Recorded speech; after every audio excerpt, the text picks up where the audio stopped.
negara kita berwibawa, negara kita dihormati, dan peran-peran seperti itulah yang akan dilihat oleh negara yang lain, bahwa kita memang negara yang wajib dihormati mereka, bahwa kita adalah negara yang memang wajib disegani oleh mereka. Kuncinya ada di situ. Terima kasih. Baik.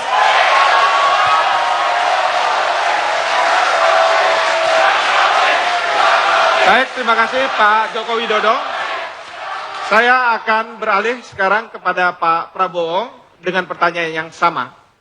Saya akan ulangi, bagaimana upaya Bapak dalam memberikan perlindungan warga negara di luar negeri, terutama pekerja perempuan? Dan subpertanyaan berikutnya adalah, bagaimana kebijakan Bapak agar peran penting yang menjadikan Indonesia disegani oleh banyak negara, termasuk di luar kawasan, dan Indonesia menjadi pemimpin di ASEAN. Saya persilahkan. Terima kasih, saudara moderator. Tenaga kerja kita yang kerja ke luar negeri, mereka berangkat karena terpaksa. Mereka berangkat karena di Indonesia tidak ada lapangan kerja. Mereka bekerja karena mereka harus mencari sesuap nasi untuk menghidupi anak-anak mereka atau orang tua mereka. Mereka datang dari tempat-tempat yang sangat miskin. Saya punya pengalaman langsung karena saya pernah tinggal di luar negeri.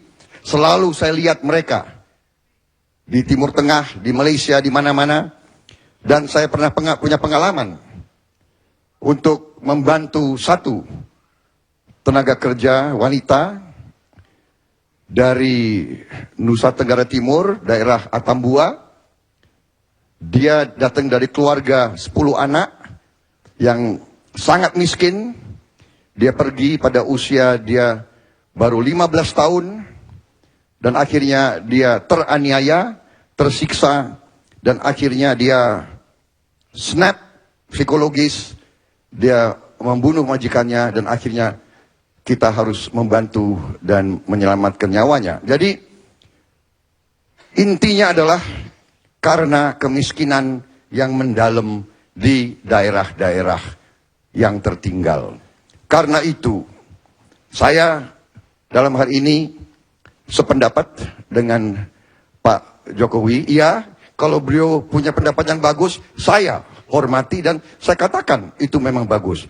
Kita harus menseleksi dan kita harus mendidik dan kita harus menyiapkan dan kita harus mensertifikasi.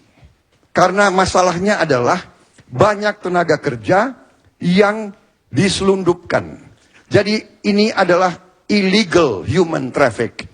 Ini bukan tenaga kerja yang disiapkan. Kewajiban pemerintah kita harus siapkan tenaga-tenaga kerja dengan pendidikan yang baik. Supaya pekerjaan mereka di luar pun penghasilannya baik. Tidak hanya jadi tukang sapu. Tidak hanya jadi pembantu rumah tangga. Ini membutuhkan uang. Uang hanya ada kalau ekonomi baik. Ini menyangkut jawaban pertanyaan kedua. Peran penting Indonesia. Indonesia hanya akan disegani bukan karena konferensi yang banyak. Indonesia akan disegani kalau rakyatnya sejahtera, rakyatnya makmur, rakyatnya bisa makan, bisa bekerja, bisa ke sekolah, bisa dapat rumah sakit dan pelayanan kesehatan yang baik. Terima kasih. Baik.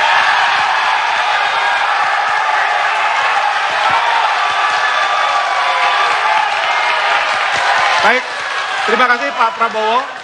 Para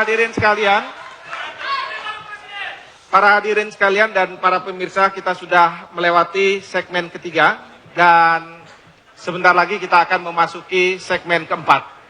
Oleh karena itu, para pemirsa di rumah untuk setia bersama kami setelah pesan-pesan berikut ini.